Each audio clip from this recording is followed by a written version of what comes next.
కర్ణాటకలో political drama నడుస్తుంది. CM పదవికి రాజీనామా చేసే ప్రసక్తే లేదంటున్నారు. గవర్నర్ ఆదేశాలపై సిద్ధరామయ్య కీలక వ్యాఖ్యలు చేశారు. మైసూర్ భూముల వ్యవహారంలో ఆరోపణలు ఎదుర్కొంటున్నారు సిద్ధరామయ్య. అయితే సీఎం సిద్ధరామయ్యపై విచారణకు గవర్నర్ అనుమతిచ్చారు. అయితే గవర్నర్ పక్షపాతంగా వ్యవహరించారు అంటున్నారు Siddaramaiah.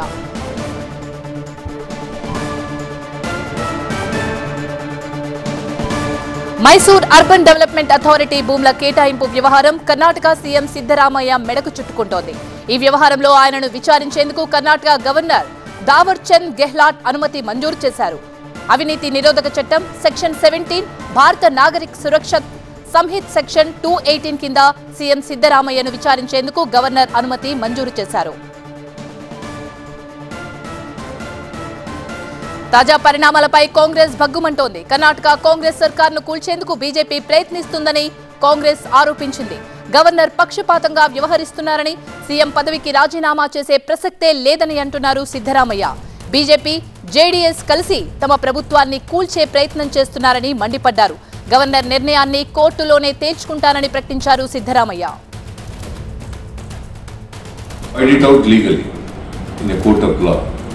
Because it is an illegal sanction given by the governor, who is a puppet of the central government. They are constantly asking for your resignation. What is the status? See, there is no prima facie case against me or against anybody, and the BJP has no moral right to ask my resignation. Okay. It is because the governor is biased towards me. It's because there is a application pending before the governor, right, of Kumaraswamy. In fact, Lokayukta asked a sanction from the governor, right, in Kumaraswamy's case. Right. That sanction has not been given so far. Right. And in Jolle's case, ఇదే అంశానికి సంబంధించి మరింత సమాచారాన్ని మా ప్రతినిధి రాజు అందిస్తారు. రాజు, కర్ణాటకలో రాజకీయ పరిణామాలు రోజుకో మలుపు తిరుగుతోంది. ఇప్పుడు ఏం జరగబోతోంది నెక్స్ట్? అంటే పూర్తిగా కర్ణాటక రాజకీయాలు పరిస్థితి హీటెక్కిందనే స్పష్టమవుతుంది పరిస్థితి. ఎందుకంటే గవర్నర్ వర్సెస్ సీఎంగానే ఇప్పుడు కొనసాగుతున్న పరిస్థితి. అయితే సీఎంని ప్రాసిక్యూషన్ చేస్తూ గవర్నర్ తీసుకున్న నిర్ణయాన్ని కాంగ్రెస్ తప్పుపడుతోంది. కాంగ్రెస్ న్యాయ పోరాటానికి కూడా సిద్ధమవుతుంది. మరి కాసేపట్లోనే ఈ మేరకు విధాన సౌధలో క్యాబినెట్ సమావేశం కూడా అత్యవసరంగా సమావేశం కాబోతోంది. ప్రధానంగా న్యాయ పోరాటానికి సిద్ధమవుతుంది. ఎలాంటి విచారణ లేకుండా గవర్నరు ఏ రకంగా సీఎంని ప్రాసిక్యూషన్ చేస్తారన్నదే కాంగ్రెస్ వాదన. అయితే ఇప్పటికే రెండు అంశాలు, ఒకటి వాల్మీకి నిగమ సంబంధించి 87 కోట్ల రూపాయల నిధులు దారిమల్లాయని ఒక ఆరోపణ. అయితే ఈ ఆరోపణలు ఇప్పటికే ఆ రాష్ట్ర మంత్రి నాగేంద్రతో పాటు వాల్మీకి నిగమ ఎండీ ఇప్పటికే జైల్లో ఉన్నారు. ఇప్పటికే మంత్రి కూడా రాజీనామా చేశారు. ఈ అంశానికి సంబంధించి సిద్ధరామయ్య పాత్ర కూడా ఉంది. ఎందుకంటే సిద్ధరామయ్య ఆర్థిక శాఖ మంత్రిగా ఉన్నాడు కాబట్టి అతని అనుమతితోనే ఇవన్నీ జరిగాయి, నిధులు దారిమల్లాయి అని చెప్పేసి ప్రధానమైన ఆరోపణ. ఈ నేపథ్యంలోనే ఒక సామాజిక కార్యకర్త ఇచ్చిన ఫిర్యాదు మేరకే ఈరోజు గవర్నర్ 3 గంటలకు కూడా సమావేశమయ్యారు. ఎవరైతే ఫిర్యాదు చేసిన అబ్రహంతో కూడా ఆయన సమావేశమైన పరిస్థితి. అయితే ప్రధానంగా మైసూర్ అర్బన్ డెవలప్మెంట్ అథారిటీకి సంబంధించినటువంటి ఫ్లాట్ల వ్యవహారం, ఈ ఫ్లాట్లు ఎవరైతే సిద్ధరామయ్య భార్యకు ప్రయోజనం చేర్చే విధంగానే ముడా వ్యవహరించింది అన్నదే ప్రధానమైన ఆరోపణ. ఈ ఆరోపణలను ఎలాంటి విచారణ లేకుండానే ఇప్పటికే గవర్నర్ ప్రాసిక్యూషన్కి ఆదేశాలు జారీ చేశారు. కాబట్టి ఖచ్చితంగా సీఎంగా సిద్ధరామయ్య ఎట్టి పరిస్థితుల్లో రాజీనామా చేసేది లేదు. ఇదంతా కూడా కేంద్రము ఒత్తిడితోనే గవర్నర్ వివరిస్తున్నాడని ఆరోపణలు చేస్తున్న నేపథ్యంలో మరి కాసేపట్లోనే అధికారికంగా వచ్చిన ఇతరులను బేస్ చేసుకునే న్యాయ పోరాటానికి సిద్ధమవుతున్నట్టుగా తెలుస్తుంది. అయితే ఒక్కసారిగా సిద్ధరామయ్య వ్యవహారంలో కాంగ్రెస్ ప్రభుత్వం అక్కడ చిక్కుల్లో పడిందన్న విషయం మాత్రము స్పష్టమవుతుంది. ఒకవైపు గవర్నర్ వర్సెస్ సీఎంగా జరుగుతున్నటువంటి వ్యవహారం ఏదిగా దారి తీసుకోబోతోంది. మరి కాసేపట్లో జరిగే క్యాబినెట్ సమావేశంలో ఏ నిర్ణయము కాంగ్రెస్ క్యాబినెట్ తీసుకోబోతోంది. ఇప్పటికే ఏఐసీసీ చీఫ్గా ఉన్న మల్లికార్జున ఖర్గే కూడా బెంగళూరుకు పయనమయ్యారు. ఇప్పటికే కేసీ వేణుగోపాల్ కూడా సిద్ధరామయ్యతో మాట్లాడారు. అయితే ప్రభుత్వం ఏ రకమైన స్టెప్స్ తీసుకోబోతోంది అన్నదే వేచి చూడాల్సిన అవసరం అయితే ఉంది. అయితే సిద్ధరామయ్య మాత్రం చాలా క్లియర్గా చెప్తున్నారు, ఎట్టి పరిస్థితుల్లో రాజీనామా చేసే ఉద్దేశం లేదు, రాజీనామా చేయబోరు. ఇది కేవలము గవర్నర్ని అడ్డుపెట్టుకుని కేంద్రం ఆడిస్తున్న ఒక డ్రామాగానే చూస్తున్న పరిస్థితుల్లో కర్ణాటక రాజకీయాల మాత్రము ఒక్కసారిగా హీటెక్కిన పరిస్థితి కనిపిస్తోంది. మరి చూడాలి క్యాబినెట్ అత్యవసర సమావేశాల్లో ఏ నిర్ణయం తీసుకోబోతుంది, గవర్నర్ ప్రాసిక్యూషన్ చేస్తూ ఇచ్చినటువంటి అధికార ఉత్తర్వులు ఏ విధంగా ఉండబోతాయి. ఈ రెండు బేరీ చేసుకున్న తర్వాతనే ఎవరైతే సీఎం సిద్ధరామయ్యపై వస్తున్నటువంటి 2 ఆరోపణలు, వాల్మీకి నగదుకు సంబంధించి 87 కోట్ల రూపాయలు నిధుల దుర్వినియోగము దారి మళ్ళీ ఇతర అకౌంట్లకు జమ అయ్యాయని దానిపైన సిద్ధరామయ్య పాత్ర కూడా ఉందన్న ఒక ఆరోపణ అయితే, ముడాకు సంబంధించినటువంటి వాళ్ళ కుటుంబ సభ్యులకు మేలు చేసే విధంగా ముడా నిర్ణయాలు తీసుకుంది. దీని వెనకాల సిద్ధరామయ్య ఉన్నాడు అని ఈ 2 ఆరోపణల నేపథ్యంలోనే సీఎం ఏ రకంగా స్పందిస్తాడు, కర్ణాటకలో కాంగ్రెస్ ప్రభుత్వం కొనసాగుతుందా లేదా, అసలు కేంద్రం ఈ వ్యూహంలో ఏ రకంగా జోక్యం చేసుకోబోతుంది, గవర్నర్ పాత్ర గవర్నర్ చర్యలు ఏ విధంగా ఉండబోతాయి అన్న దానిపై ఆసక్తి అయితే నెలకొన్న నేపథ్యంలో ఖచ్చితంగా కాంగ్రెస్లో మాత్రం ఒక కలవరం ప్రారంభమైంది. ఖచ్చితంగా కాంగ్రెస్ రాజకీయాలు ఒక్కసారిగా కర్ణాటకలో హీటెక్కిన పరిస్థితి కూడా కనిపిస్తోంది. థాంక్యూ రాజ్. ఇక విశాఖకు వెళదాం. విశాఖలో భూదందాలపై రెవెన్యూ డిపార్ట్మెంట్ ఫోకస్ పెట్టింది. క్షేత్రస్థాయి పర్యటన చేస్తున్నారు స్పెషల్ చీఫ్ సెక్రటరీ ఆర్పి సిసోడియా. దస్పల్లా, హైగ్రీవా, ఎర్రమట్టి దిబ్బల భూముల్లో గ్రౌండ్ లెవెల్ విజిట్ చేస్తున్నారు ఆయన. ఇప్పటి వరకు అందిన ఫిర్యాదుల ఆధారంగా భూములపై ఎంక్వైరీ జరుగుతోంది. రిజిస్ట్రేషన్ల ప్రక్రియ అలాగే ఆ రిజిస్ట్రేషన్స్ జరిగిన తీరుపై కూడా సంబంధిత సబ్ రిజిస్ట్రార్లతో భేటీ అయ్యారు సిసోడియా. ఫుల్ డీటెయిల్స్ అందించడానికి మా ప్రతినిధి ఖాజా సిద్ధంగా ఉన్నారు. ఖాజా, ఇప్పటి వరకు చేసిన క్షేత్రస్థాయి పర్యటనలో ఎలాంటి విషయాలు వెలుగు చూస్తున్నాయి? 2 రోజుల పర్యటనలో భాగంగా రెవెన్యూ శాఖ ప్రత్యేక ముఖ్య కార్యదర్శి ఆర్పి సిసోడియా విశాఖతో పాటు విజయనగరం జిల్లాలో పర్యటించారు. నిన్న విజయనగరం జిల్లాలో పర్యటించిన ఆయన భోగాపురం మండలంతో పాటు ఎస్కోట అలాగే వేపాడ మండలాల్లో కొన్ని ప్రాంతాల్లో క్షేత్రస్థాయి పరిశీలన చేశారు. అక్కడ దాదాపుగా కలెక్టరేట్లో కూడా ఒక 80 వరకు అర్జీలను ఆయన స్వీకరించి ఆ దిశగా అక్కడ అధికారులకు ప్రత్యేకంగా ఆదేశాలు జారీ చేశారు. ఇక్కడ ఏవేవైతే లోపాలు గుర్తించారో వాటిని ఏ విధంగా ఉన్నాయనే దానిపై పూర్తి స్థాయిలో నివేదిక సమర్పించాలని ఆదేశాలు జారీ చేశారు. దాంతోపాటు విశాఖలో ఈరోజు ఉదయం నుంచి కూడా నిర్విరామంగా పర్యటిస్తూనే ఉన్నారు. ఉదయం పోర్టు గెస్ట్ హౌస్ నుంచి బయలుదేరిన సిసోడియా తొలుత వివాదాస్పదంగా ఉన్న దస్పల్లా భూములను పర్యటించారు. ఆ తర్వాత అక్కడి నుంచి హైగ్రీవా భూములకు వెళ్ళారు. అక్కడ కూడా వివాదాస్పద భూముల నుంచి ఆ ప్రాంతంలో ఉన్న భవనాలతో పాటు ఆ ప్రాంతంలోని ఏ విధంగా పనులు జరుగుతున్నాయి, అక్కడ ఆ రిజిస్ట్రేషన్ ప్రక్రియ ఏ విధంగా జరిగింది, ఆ ల్యాండ్స్ ఏ విధంగా చేతులు మారాయి దానిపై ప్రత్యేకంగా దృష్టి సారించారు. దీంతోపాటు శారదాపేటకు సంబంధించిన భీమిలి మండలం కొత్తవలసలో కేటాయించిన భూములకు సంబంధించి ప్రత్యేకంగా ఆయన దృష్టి సారించారు. ఆ తర్వాత భీమిల్లోనే ఆర్డీఓ కార్యాలయానికి వెళ్ళి అక్కడ సబ్ రిజిస్ట్రార్ అలాగే దీంతోపాటు ఆర్డీఓ దీంతోపాటు ఆ లోకల్గా ఉన్న అధికారులతో రెప్పించి అక్కడ రికార్డులను పరిశీలించి ఆ ప్రాంతాల్లోనే ఉన్న భూముల వివరాలపై పూర్తి స్థాయిలో ఆరా తీశారు. మొత్తం మీద విశాఖలో అంటే రాయలసీమ తర్వాత మదనపల్లిలో అక్కడ సబ్ కలెక్టర్ కార్యాలయంలో కీలకమైన ల్యాండ్ డాక్యుమెంట్స్ దగ్ధమైన ఘటన తర్వాత మరింత ఈ భూ వ్యవహారాల మీద దసరాల మీద ఫోకస్ పెంచారు ఉన్నతాధికారులు. దీనిలో భాగంగానే ఆర్పి సిసోడియా ఇప్పటికే గవర్నమెంట్కు ప్రాథమిక నివేదికను అందించిన తర్వాత గవర్నమెంట్ ఆదేశాలతో ఇప్పుడు ఉత్తరాంధ్రపై స్పెషల్ ఫోకస్ పెట్టి ప్రధానంగా ఈ భోగాపురం అలాగే విజయనగరం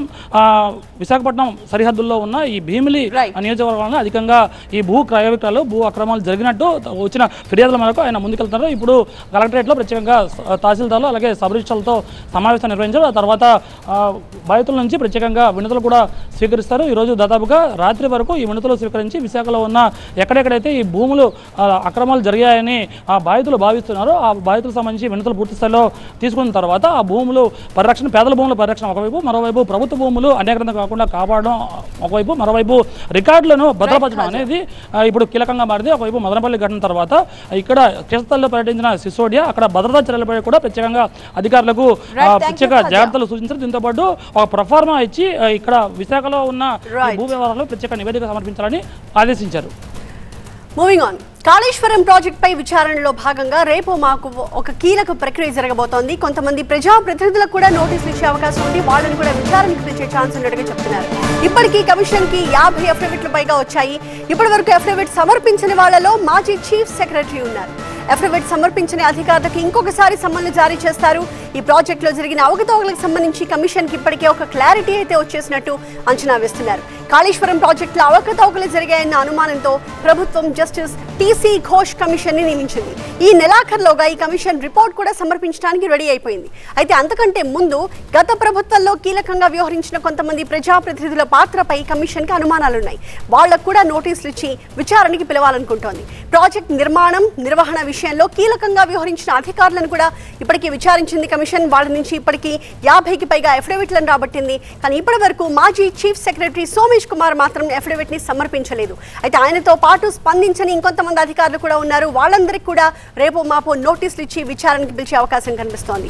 దీనికి సంబంధించి మా ప్రతినిధి శ్రవణ్ మరింత సమాచారంతో సిద్ధంగా ఉన్నారు. శ్రవణ్, కాళేశ్వరం ప్రాజెక్ట్ కి సంబంధించి చీఫ్ సెక్రటరీగా పనిచేసిన సోమేష్ కుమార్ ఇప్పటివరకు అఫిడవిట్ ఎందుకు సమర్పించలేకపోయారు? ఇంకా ఎంతమంది అధికారులు ఈ లిస్టులో ఉన్నారు? మరోవైపు ప్రజాప్రతినిధులు ఎవరెవరికి పిలుపులు వచ్చే అవకాశం ఉంది?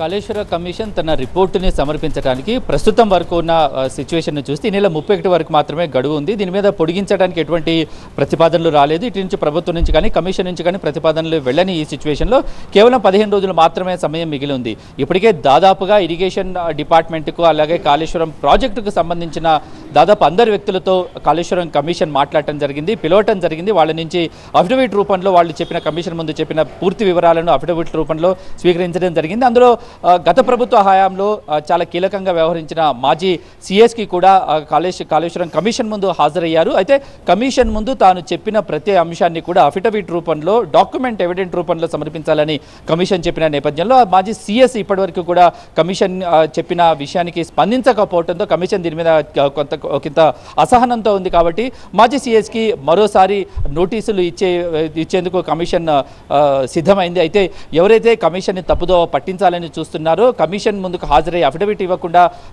కాలయాపన చేస్తున్నారు, అటువంటి వారి విషయంలో కమిషన్ చాలా సీరియస్గానే ముందుకెళ్లే విషయంలో చాలా క్లారిటీతో ఉంది. ఇప్పటికే కమిషన్ కాళేశ్వరం ప్రాజెక్టుకు సంబంధించిన విచారణలో దాదాపుగా 90% విచారణను పూర్తి చేసింది. కాబట్టి ఆ కాళేశ్వరం ప్రాజెక్టు స్థితిగతి ఏంటి, దాని వెనుకాల ఉన్న కారణాలనే అంశం మీద ఇప్పటికే దాదాపుగా ఒక అవగాహన వరకు వచ్చినట్టుగా తెలుస్తుంది.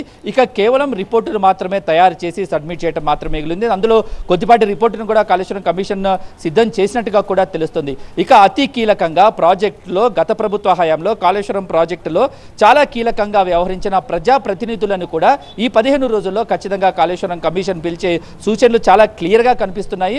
ఆ ప్రజాప్రతినిధులకు ఎప్పుడు నోటీసులు ఇవ్వాలి, ఈ వారంలో ఇవ్వాలా లేకపోతే నెక్స్ట్ వీక్ మొదటి మంగళవారంలో ఇవ్వాలనే విషయంలోనే కాళేశ్వరం కమిషన్ నిర్ణయం తీసుకోవాల్సి ఉంది. కాబట్టి ఖచ్చితంగా ఈ వారం 10 రోజుల్లో కాళేశ్వరం ప్రాజెక్టుతో ప్రత్యక్షంగా సంబంధాలు ఉండి అంతా తానే వ్యవహరించాను అని చెప్పిన ప్రజాప్రతినిధులు ఎవరైతే ఉన్నారో వాళ్ళందరినీ కూడా ఖచ్చితంగా కమిషన్ తమ ముందుకు పిలిచే విధంగా చేస్తుంది. ఒకవేళ కమిషన్ ముందుకు రాని పక్షంలో, కమిషనే పలు కారణాలతో కమిషన్ ముందుకు రాలేని పక్షంలో కమిషనే వాళ్ళ దగ్గరికి వెళ్లేందుకు కూడా సిద్ధమైంది. ఏదేమైనప్పటికీ కాళేశ్వరం ప్రాజెక్టుకు సంబంధించిన ప్రతి వ్యక్తిని కమిషన్ ముందు హాజరయ్యే విధంగా మన అఫిడవిట్ సమర్పించే విధంగా కమిషన్ చాలా పకడ్బందీగా ముందుకు వెళుతుంది. లేని పక్షంలో కమిషన్ పరిధిలో ఉన్న ఏదైతే చట్టబద్ధంగా ఉన్న కమిషన్ పైన హక్కులను ఏదైతే దానికి పవర్స్ ఉంటాయో దాన్ని కూడా యూజ్ చేసేందుకు సిద్ధమవుతోంది.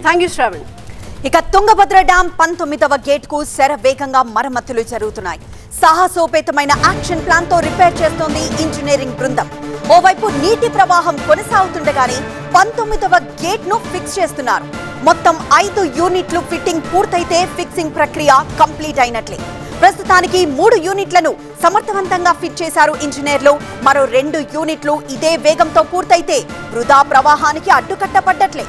ఈ రాత్రి వరకు 2 యూనిట్ల ఫిక్సింగ్ కూడా పూర్తవ్వచ్చని అంచనా వేస్తున్నారు.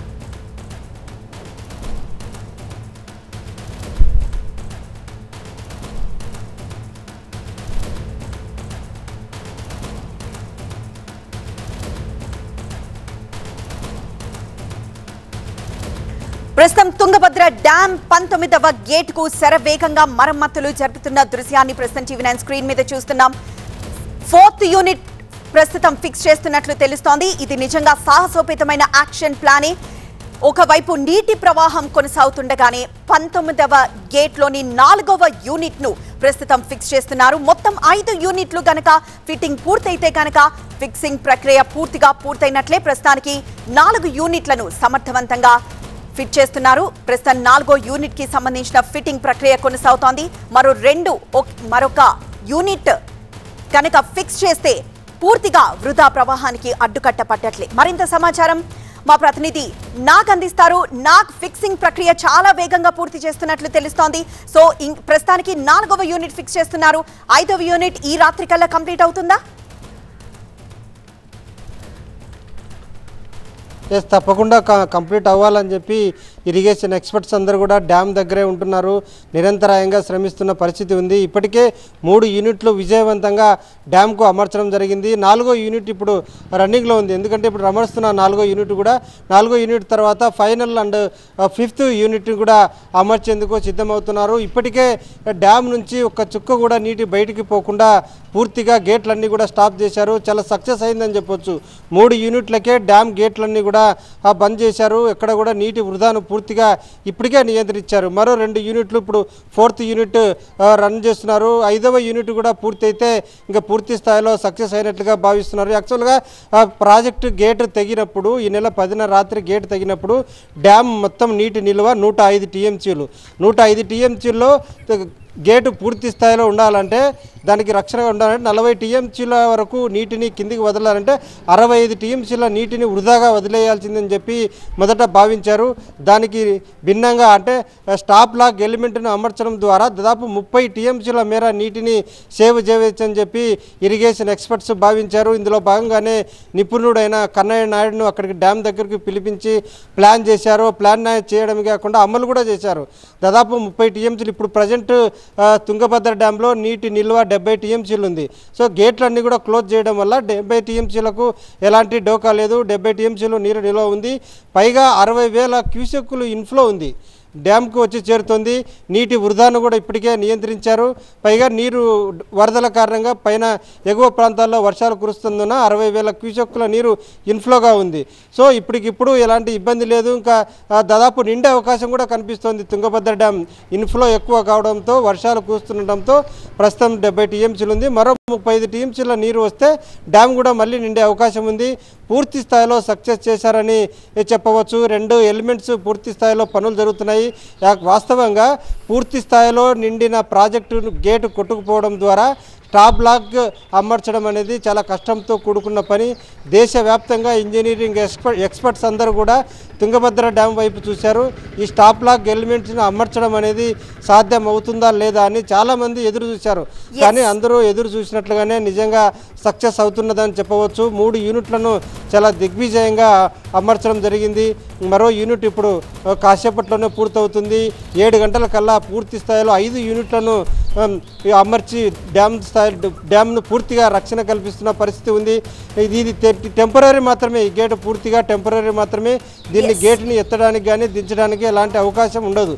దీన్ని పూర్తి స్థాయిలో నీరు తగ్గిన తర్వాత పర్మనెంట్ గేటును ఇంకా అమర్చాల్సి ఉంది. దాదాపు 70 టన్నుల బరువున్న ఈ 5 యూనిట్లకు సంబంధించిన గేట్ను అమరుస్తున్నారు. ఇప్పుడు దేశవ్యాప్తంగా ఇరిగేషన్ ఎక్స్పర్ట్స్ అందరూ కూడా ఈ డ్యామ్ వైపే చూస్తున్నారు. మరి కాసేపట్లోనే ఈ 2 ఎలిమెంట్స్ మిగిలిన 2 ఎలిమెంట్స్ను కూడా పూర్తి చేస్తే సక్సెస్ఫుల్గా గేటును అమర్చినట్లు అవుతుంది అనేది అందరి ఉద్దేశం. దీని ద్వారా ఈ పూర్తి స్థాయిలో సక్సెస్ కావడం ద్వారా 15 లక్షల ఎకరాల్లో పంటలకు భరోసా ఇచ్చినట్లవుతుంది. రాయలసీమ జిల్లాల్లో కూడా దాదాపు 6 లక్షల ఎకరాలకు పంటలకు భరోసా వచ్చింది. పూర్తి స్థాయిలో రైతులకు పూర్తి భరోసా ఇచ్చినట్లుగా కనిపిస్తోంది. రైట్గా దువ్వాడ సమర్పణలో మనం కలిసిందరా చూడబోతున్నాం. ఎమ్మెల్సీ దువ్వాడ కుటుంబ వివాదంలో ఒక కొత్త టర్న్ అనేది తెలుస్తోంది. రాజీ మార్గంపై టీవీ9 ఇంటర్వ్యూలో దువ్వాడ వాణి ఇచ్చిన మన్ కీ బాత్ మీరు చూస్తున్నారు. రాజకీయాలు ఆస్తులు అక్కర్లేదంటున్నారు దువ్వాడ వాణి. అందరం కలిసి ఒకే ఇంట్లో ఉండడమే ముఖ్యం అంటున్నారు ఆమె. ఆయన ఎలా తిరిగినా తమకు సంబంధం లేదంటున్నారు. తమతో కలిసి ఉండే విషయంలో కండిషన్స్ కు తాము సిద్ధం అంటున్నారు. దువ్వాడ శ్రీను ఎలాంటి షరతులు పెట్టినా అంగీకరిస్తానంటున్నారు వాణి. ఎస్, తమకు ఆస్తులు రాజకీయాలు అక్కర్లేదన్నారు దువ్వాడ వాణి. ఎప్పట్లాగే తామంతా కలిసి ఒకే ఇంట్లో ఉండాలన్నదే తమ డిమాండ్ అంటున్నారు. కూతురి పెళ్లి కోసం సమాజం కోసం కలిసి ఉండడమే ఈ వివాదానికి ముగింపు మార్గమని టీవీ9తో ఎక్స్క్లూజివ్ గా మాట్లాడారు. ఆయన ఏం చేసుకున్నా పర్లేదు, ఎలా తిరిగినా తమకు సంబంధం లేదు, కాకపోతే తమతో కలిసి ఒకే ఇంట్లో ఉంటే చాలు. ఈ విషయంలో ఆయనకి ఏవైనా అభ్యంతరాలుంటే కండిషన్స్ పెట్టొచ్చని, ఎలాంటి షరతులు పెట్టినా తాను అంగీకరించేస్తానని ముందుగానే చెప్పేశారు వాణి. సో వాణి ఇంకా ఏం మాట్లాడారో మా ప్రతినిధి శ్రీనివాస్ అందిస్తారు. కుటుంబ వివాదం నేటికి 10 రోజులుగా కొనసాగుతూనే ఉంది. ఇప్పటికీ కూడా ఇంకా ఈ యొక్క ఇంటి లోపల ఎమ్మెల్సీ దువ్వాడ శ్రీనివాస్ ఉంటే ఇంటి బయట ఈ యొక్క కార్ పార్కింగ్ షెడ్కే ఈ యొక్క వాణి అదేవిధంగా ఆమె కుమార్తెలు పరిమితమైనటువంటి పరిస్థితి. 10 రోజులుగా ఇక్కడే ఉన్నటువంటి పరిస్థితి. ఆయనేమో ఇంటికి పరిమితమయ్యారు, మీరేమో ఈ కార్ పార్కింగ్ షెడ్కి పరిమితమయ్యారు. ఎన్ని రోజులు ఇలాగా ఇక్కడ ఆడపిల్లల్ని పెట్టుకొని ఇక్కడ ఉండడం అంటే ఒక 3-4 డేస్ 1 వీక్ పట్టొచ్చు సార్. మీకేం ఇబ్బంది అనిపించట్లేదా? 10 రోజులుగా రాత్రి పగలు ఇక్కడ ఉండాలి, ఆడపిల్లల్ని ఇద్దరిని పెట్టి అంటే ఎలా ఉంది? చాలా ఇబ్బందిగా ఉంది సార్. ఇప్పటికే చాలా వెయిట్ తగ్గిపోయాను, చాలా హెల్త్ డ్యామేజ్ అయింది, థ్రోట్ ఇన్ఫెక్షన్స్ అన్నీ హెల్త్ ప్రాబ్లం అయితే కనిపిస్తుంది క్లియర్గా. ఆస్తులు పిల్లల పేరు రాయొద్దు అంటున్నాను. ఇంకా రాజకీయం కోసం కూడా నేను ఏది అడగడం లేదు, కేవలం ఈ ఇంట్లో అందరం కలిసి ఉంటాము అంటున్నాను. పోనీ నేను పక్కన పెట్టండి, పిల్లలు ఉంటారు అని చెప్తున్నాను. నేను ఉంటానన్నే చంపేస్తానంట, పిల్లలు ఉంటారనే చంపేస్తారంట.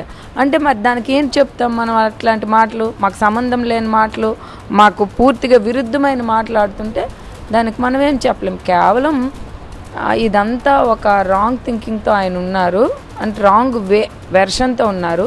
మేమైతే 29 ఇయర్స్లో గమనించలేకపోయాను. నేను ఇంత బ్లైండ్గా నేను నా లైఫ్ని ఆయన కోసం సాక్రిఫైస్ చేశానా, అట్లీస్ట్ నా స్వార్థం నేను చూసుకోలేదా అని ఇప్పుడు బాధ వేస్తుంది తప్ప ఇంకేం లేదు. ఏదేమని నా ఫైనల్ కాన్సెప్ట్ అనేది నేను పిల్లలు ఇంట్లో ఉండడమే, నా ఫ్యామిలీ, నా డెవలప్మెంట్, నా పిల్లలు.